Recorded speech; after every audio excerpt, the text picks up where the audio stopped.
Good morning, students. Welcome back to my lecture class. This is lecture number 8 of your subject code C701 of Environmental Engineering.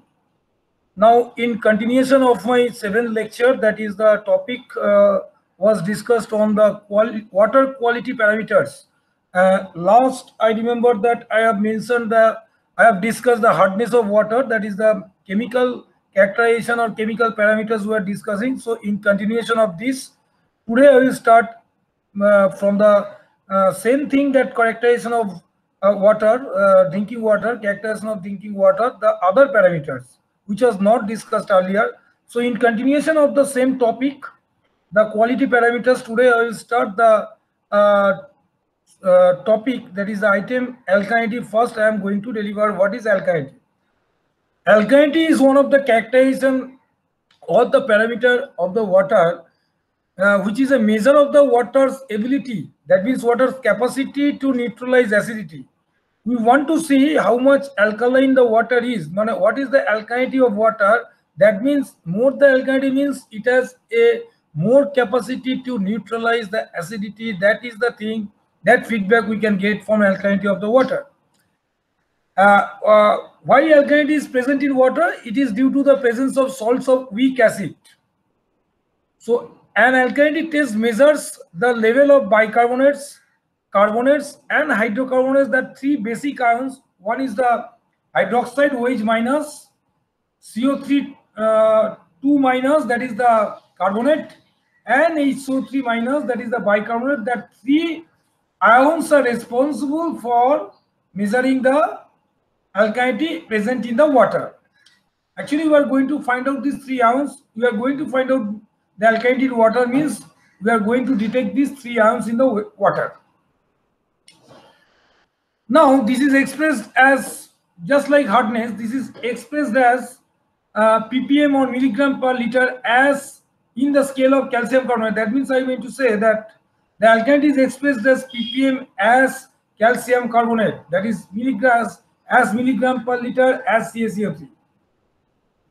Now, among this alkalinity of the three factors which we have discussed, that is the bicarbonate, carbonate and hydroxide, bicarbonates are the major constituents of alkalinity.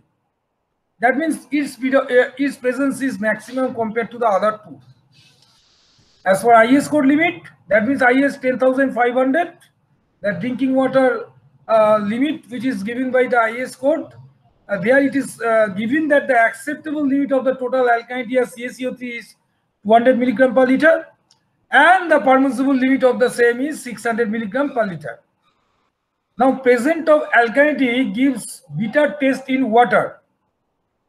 Higher alkalinity definitely is objectionable. Why objectionable? Because higher alkalinity water means it may react with certain chemical present in water, forming precipitate, and this precipitate ultimately will form the fouling in the pipe and other appurtenances.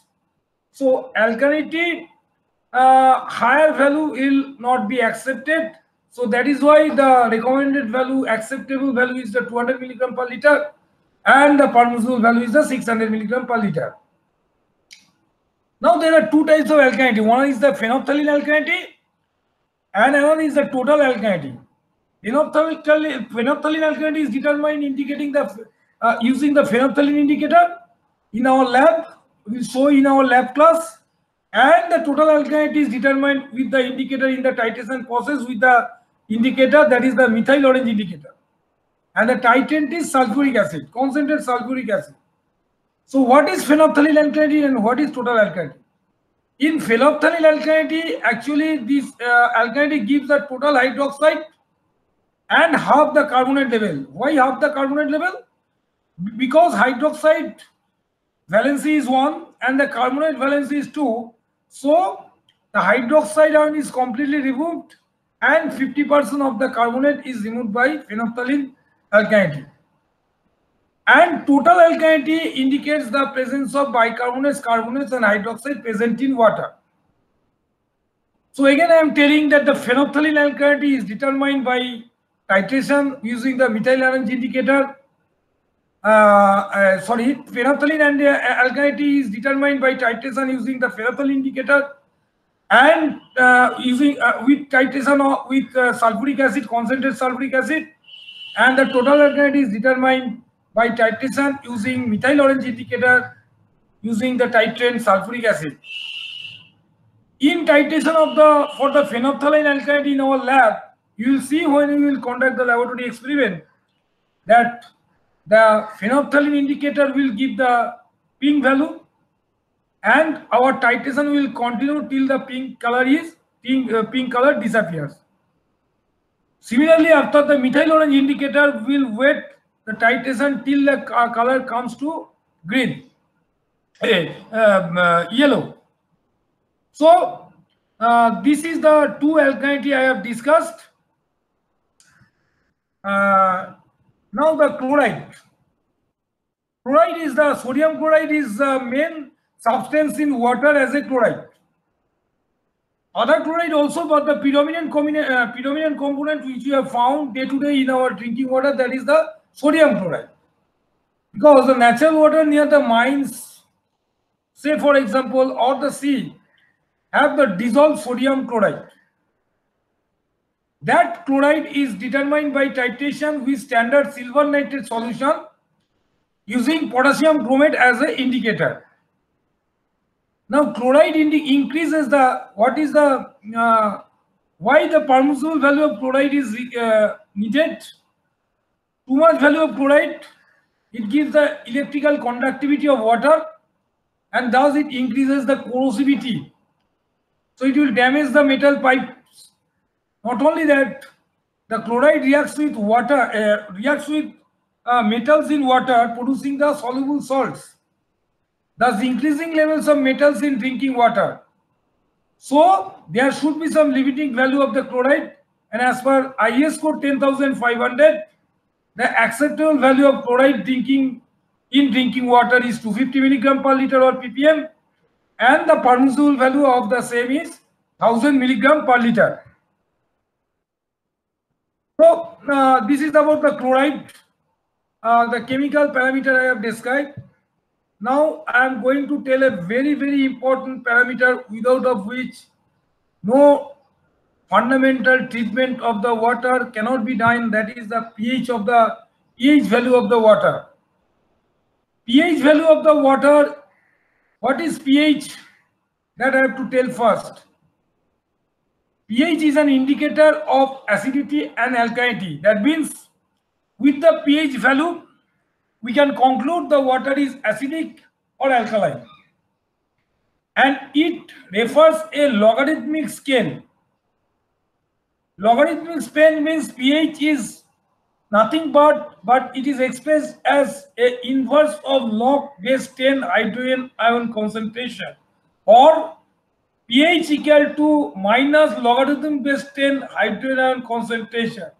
What does it indicate? As I am telling you that pH equal to 1 by log 10 H plus, that means in denominator, more the H plus value will be, the fraction will get decreased, and the fraction will get decreased means pH will get decreased. That means which we can conclude, as per the expression is concerned from pH in terms of logarithmic base 10 H inverse, we can conclude that the more the H plus hydrogen ion concentration, less value of pH. That means more H means acidic, more H plus means the aqueous is acidic, so we will get the less pH. And pH and H plus value is less mean denominator value is less means fraction is more, so pH is more. So what does it indicate?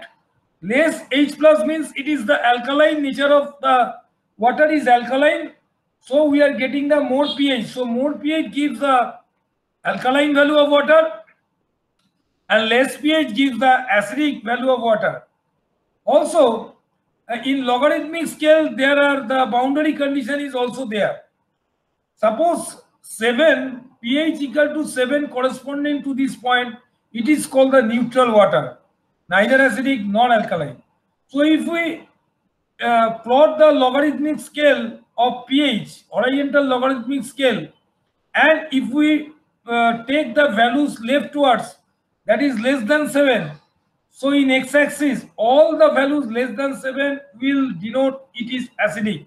So pH less than 7 gives us the acidic, and pH more than 7 gives us the alkaline. So pH is an indicator of acidicity and alkalinity of water.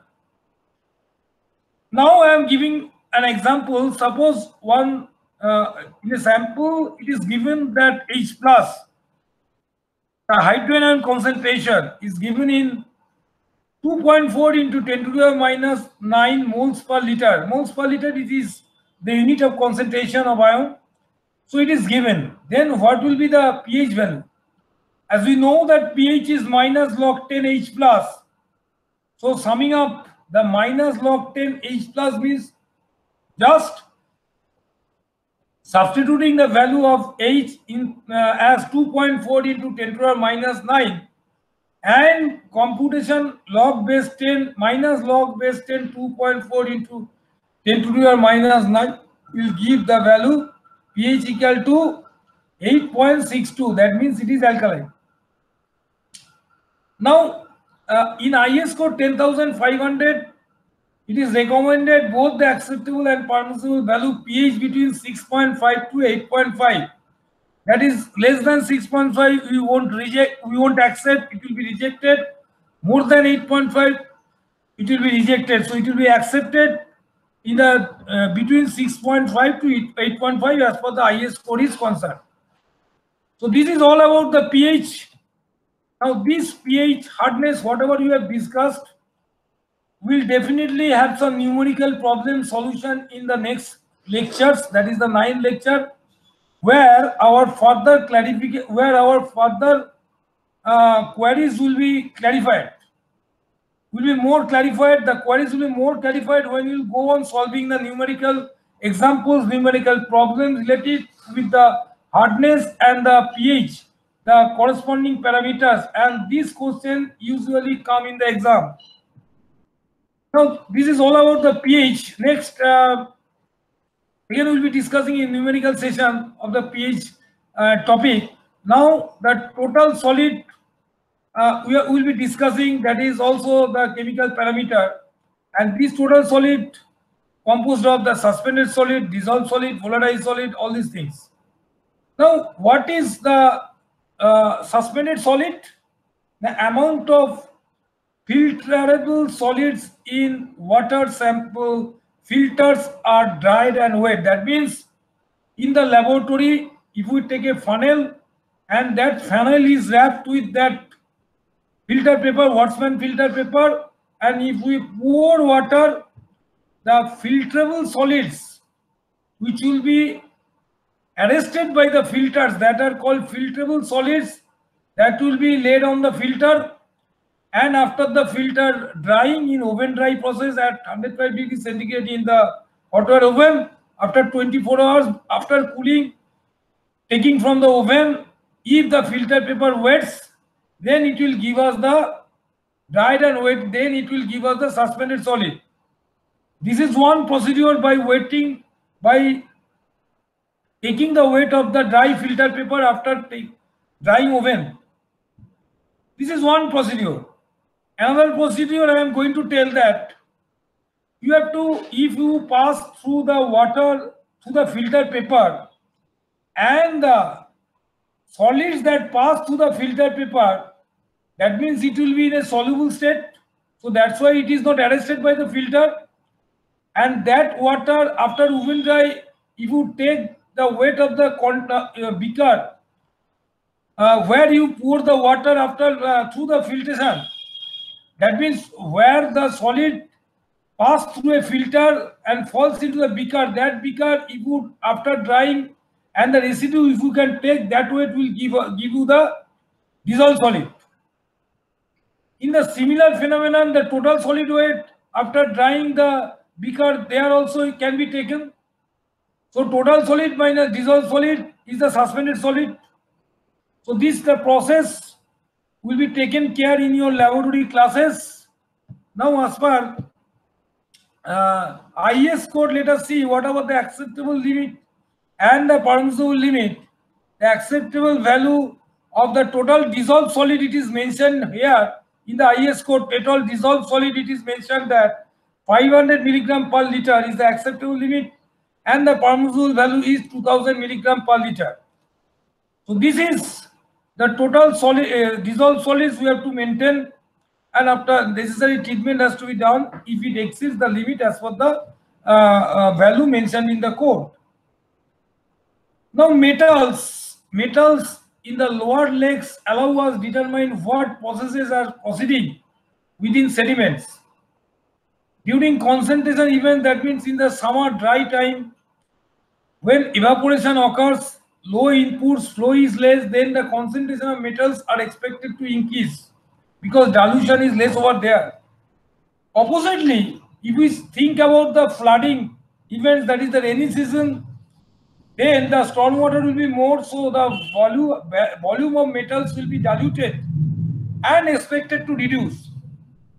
In addition to this, where acid sulfate soils are present, as the sediments acidify and the pH is reduced, metals that have been previously unavailable and bound up with the sediments are liberated.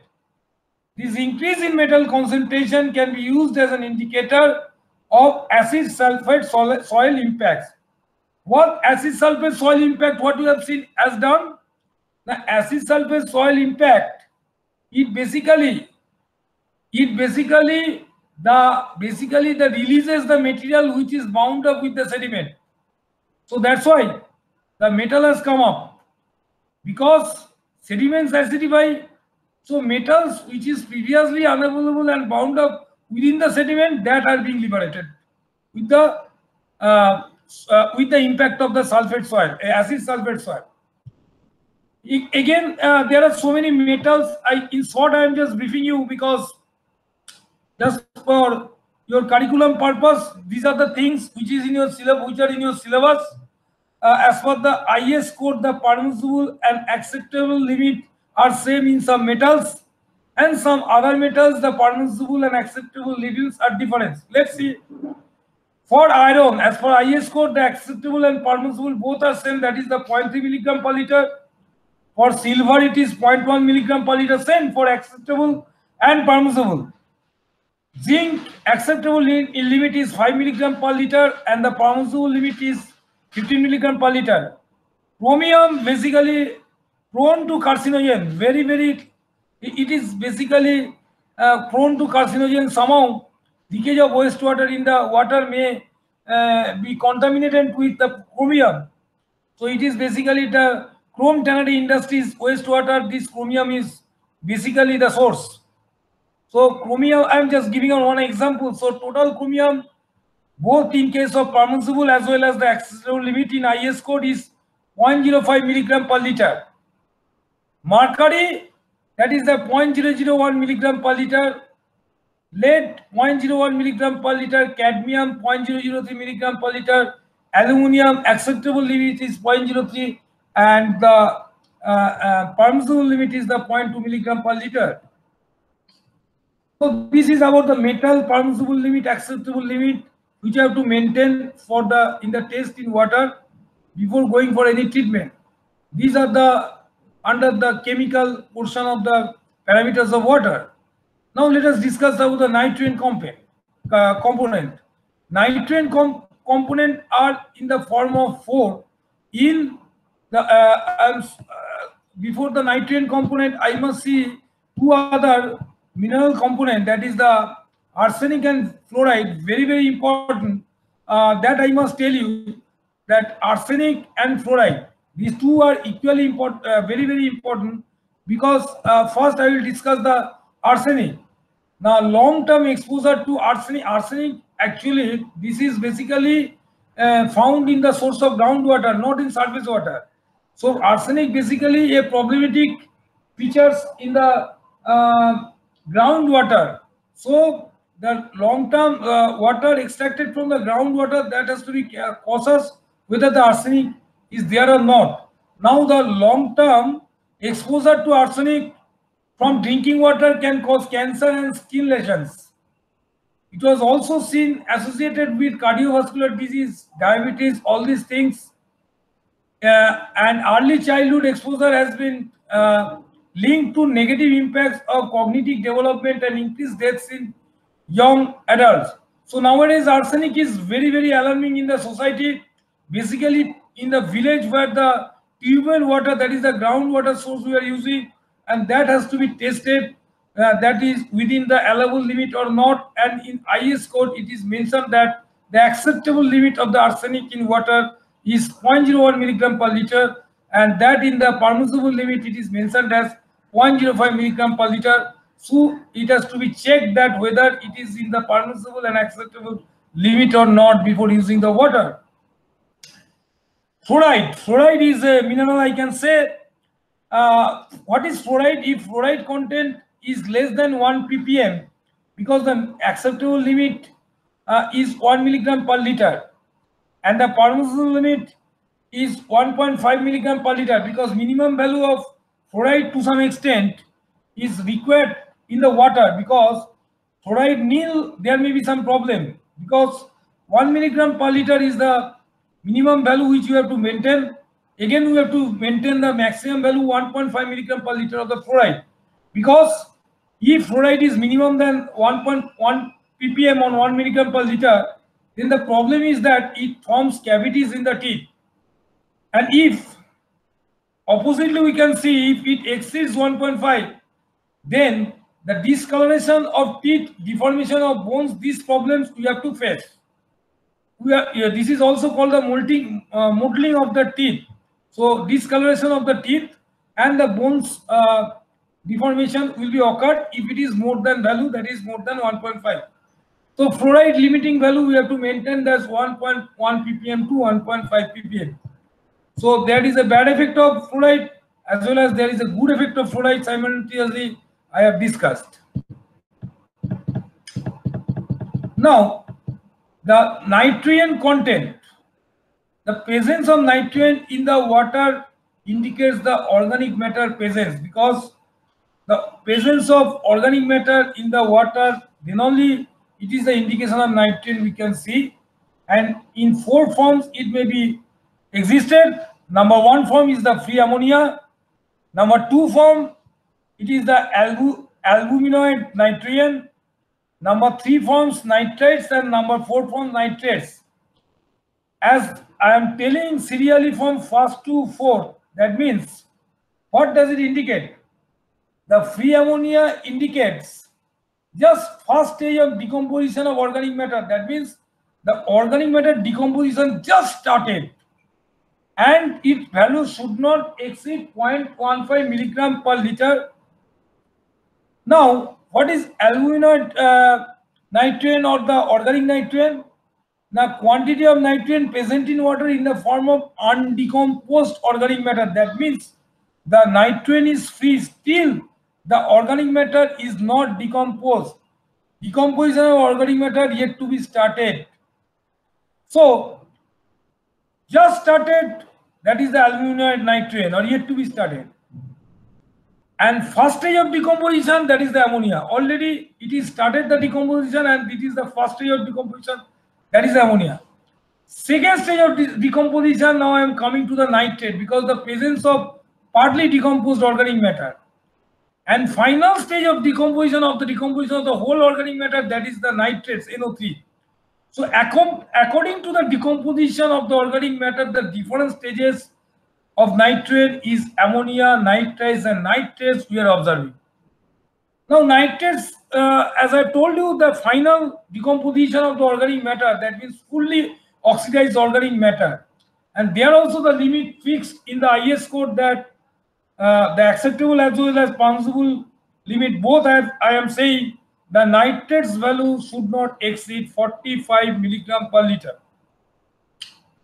The presence of too much nitrate, that we have seen from our childhood in our school level examination, that the blue baby diseases, that is the blue baby syndrome, occurs due to the presence of the nitrate, which is called the methimoglobemia. So actually it is a blue baby disease that we have learned from our childhood, that we all know. Methimoglobemia, that we all know. Okay. Now Gildal, what is Gildal nitrogen?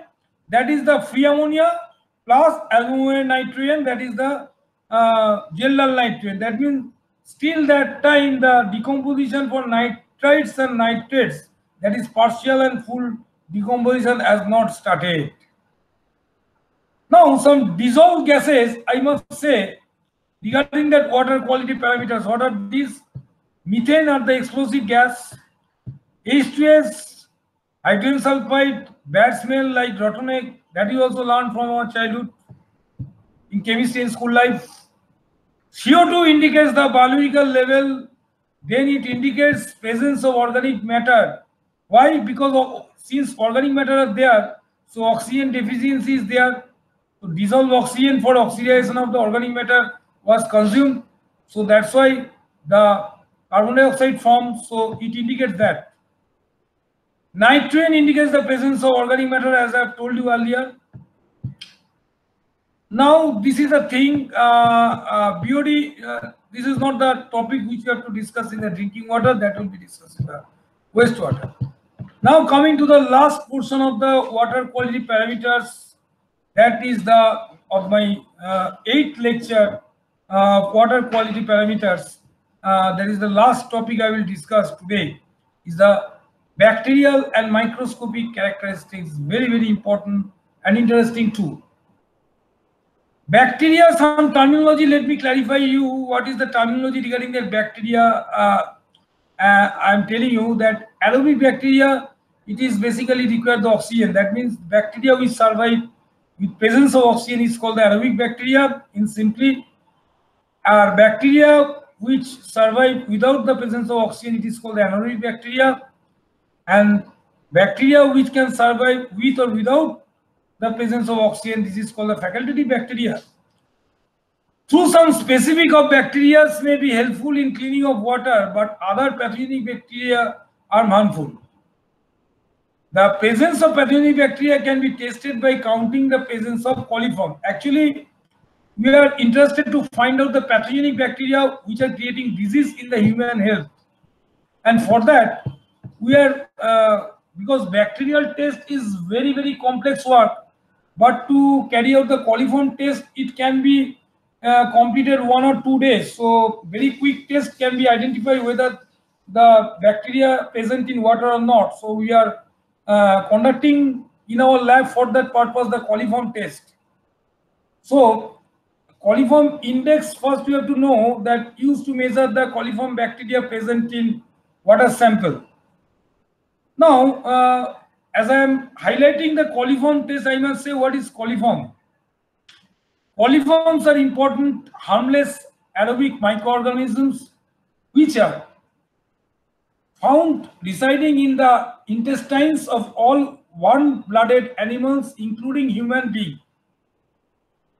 Since these harmless organisms live longer in water than the pathogenic bacteria, it is generally presumed that the water will be safe or free from pathogens, because if coliform is not there, it is assumed that pathogen is not there, because in first I have told you that the coliform are coliform basically residing in the it is lives more than the lives in water more than the pathogenic bacteria, as I have told you.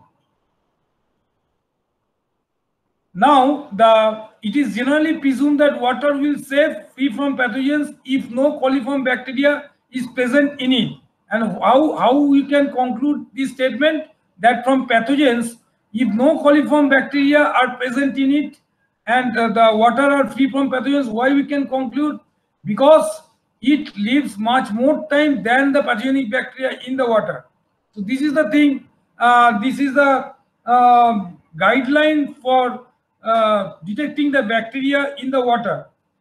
Now, coliform bacteria, basically the coliforms and the Escherichia coli, that is E. coli, are normally used as indicator organisms since they are present in large numbers than pathogens. Now, measurement of coliform bacteria is a very, very interesting, that definitely we will conduct the test in the laboratory, but how it is being done, that I must tell. it is actually being done process with some fermentation process. This is basically first I am telling you how the MPN, that is the maximum probable number, is being detected, is being calculated, maximum probable number of the total coliform.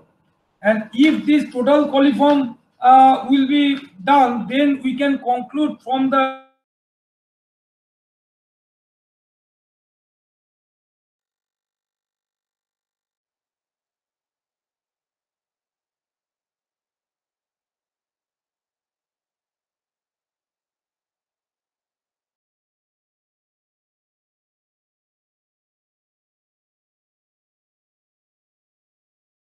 are there. This is just I am giving you for creating the interest how the test is being done, because this test is very important in the environmental engineering, which you have to carry out in the laboratory, because this is one of the important parameter of your drinking water.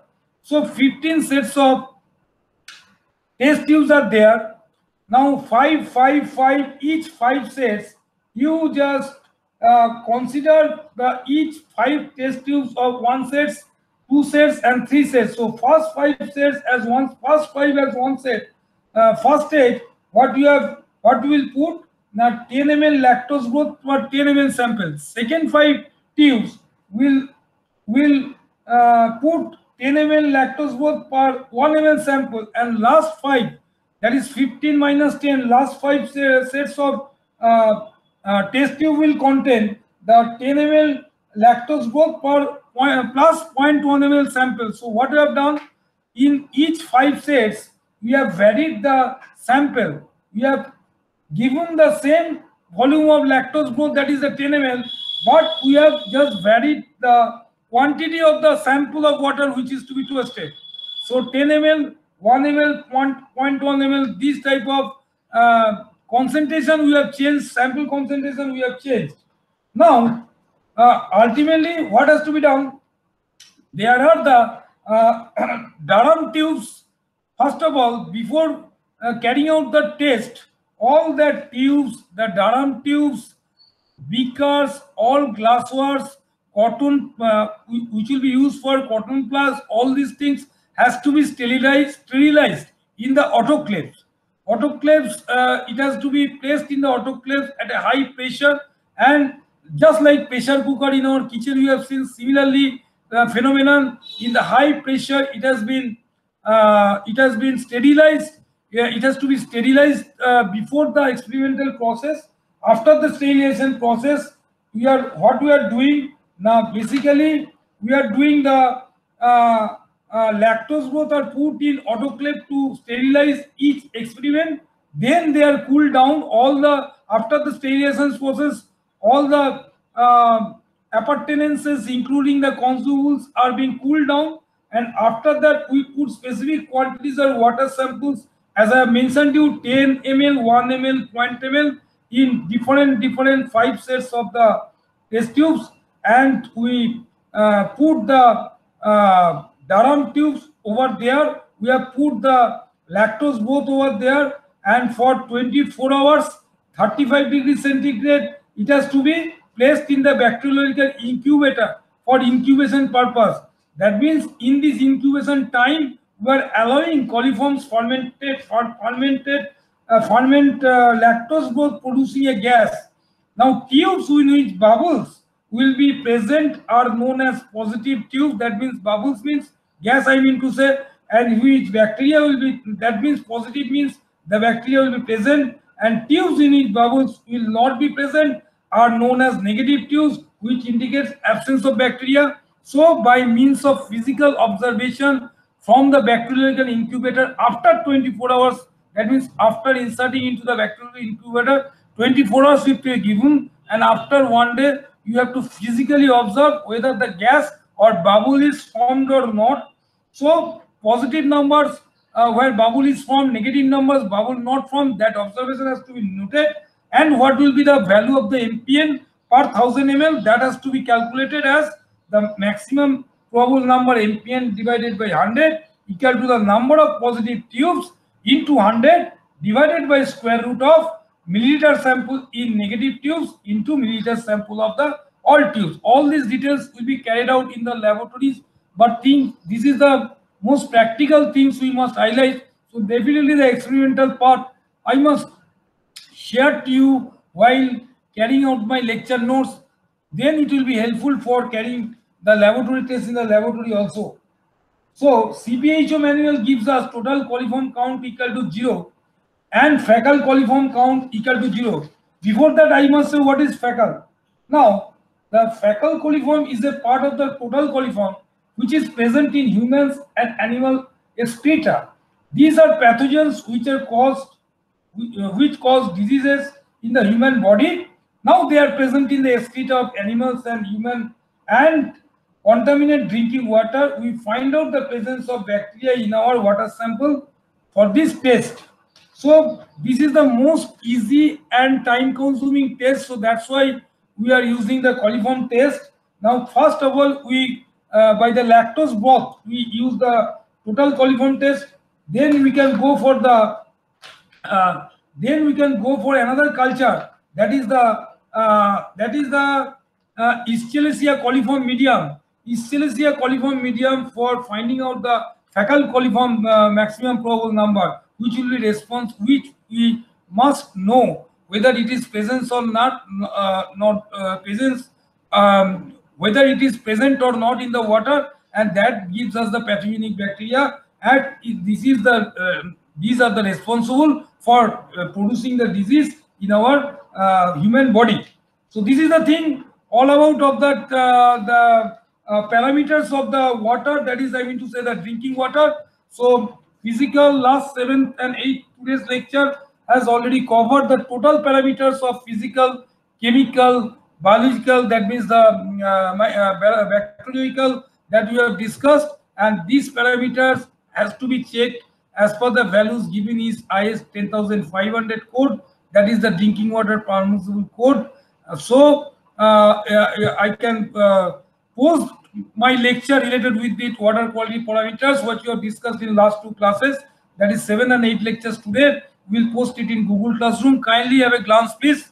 Next, we will be meeting in the live classes, that is the live Zoom or Google Meet or GoToMeet, whatever the live platform we have. We'll have some live class session for one-to-one interaction where further clarification will be done. And after that, I will give the MCQ questions, home tutorial, home assignment for solving those questions answers once you go through this lecture notes. So I am giving for the time. After that, I will after that I will post the required numbers of questions, short questions, MCQ questions, and the tutorials in the Google Classroom.